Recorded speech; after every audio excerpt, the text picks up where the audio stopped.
বিসমিল্লাহির রহমানির রহিম। হে সমস্ত জগতবাসী, আজ আমি আয়েশা চিস্তি বিশ্ব আধ্যাত্মিক জ্ঞান সঞ্চার দরবার শরীফ হইতে আমার পিতা শামীম আলী চিস্তি গ্রন্থ থেকে কিছু আলোচনা। গ্রন্থটির নাম হলো শরীয়তের পেট থেকে হাকিকত ও মারিফতকে উদ্ধার। আশা করি সকলেই আজকের আলোচনাটি মনোযোগ সহকারে শুনবেন। কাম ও প্রেম নিয়ে কিছু তত্ত্ব আলোচনা। যেমন মানব দেহে 6টি রিপু আছে। এই 6টি রিপু মানুষকে অমানুষ বানাইয়া রাখে। 6টি রিপুর নাম কি কি? কাম, ক্রোধ, লোভ, মোহ, মায়া, মৎসর্য। সর্বপ্রথমেই কাম রিপুর কথা বলা হইয়াছে। যে মানুষ যখন যৌবন প্রাপ্য হইতে থাকে তখনই সেই মানুষটির ভিতরে জ্ঞান বিবেক শীতে থাকে। তখন সেই জ্ঞান বিবেক গুলো হতে পারে ভালো বা খারাপ জ্ঞান কিংবা আলোকিত ভালো জ্ঞান। একটি মানুষ যদি খারাপ সঙ্গ ধরে থাকে তখন তাহার 6টি রিপু খারাপ দেখে এবং চলিতে থাকে। তখনই 6টি রিপু ওই মানুষকে মনের কুমন্ত্রণা দিতে থাকে। একটি সময় মানুষকে দেখা যায় আস্তে আস্তে খারাপে লিপ্ত হইয়া যাইতে থাকে, এমনকি খারাপ হইয়া যায়। দুনিয়ায় লোভে পড়িয়া জঘন্যতম খারাপ করিয়া বেড়ায়। তাহার সঙ্গ তাহারাও একদিন খারাপ হইয়া যায় এবং এই কাম থেকেই সমস্ত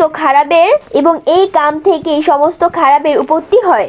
যেমন একটি সুন্দর মেয়েকে পছন্দ হলো বা ভালো লাগিল, এবার ভালো বাসিল, তখন এই বুঝতে চাই যে এই ভালোবাসা বা প্রেম কাম থেকেই জাগিয়াছে, তাই এই প্রেমের নামটি হলো কামপ্রেম। এই কামপ্রেম মানুষ পৃথিবীতে শুধু খারাপেই লিপ্ত হতে থাকে। আরও একটি প্রেম, সেই প্রেমটি কি এবং এই প্রেমটি কোথা থেকে সংগ্রহ করব?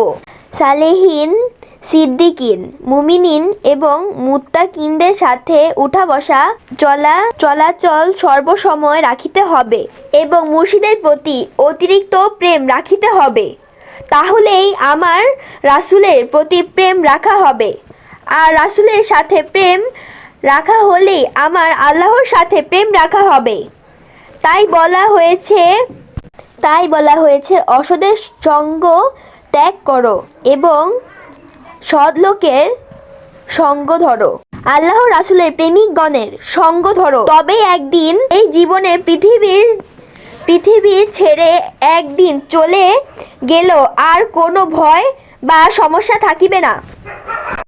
মুর্শিদের প্রেমে যেদিন তোমরা ফানায় আসিয়া যাবে, সেই দিন আল্লাহ আর আরশে আজিমে থাকতে পারবে না। সেই দিন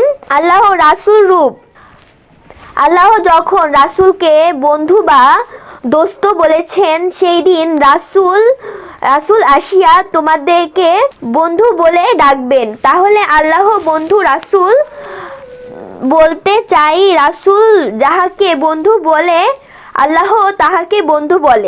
আল্লাহ আরো বলেছেন আমার বন্ধুদের কোনো ভয় নেই।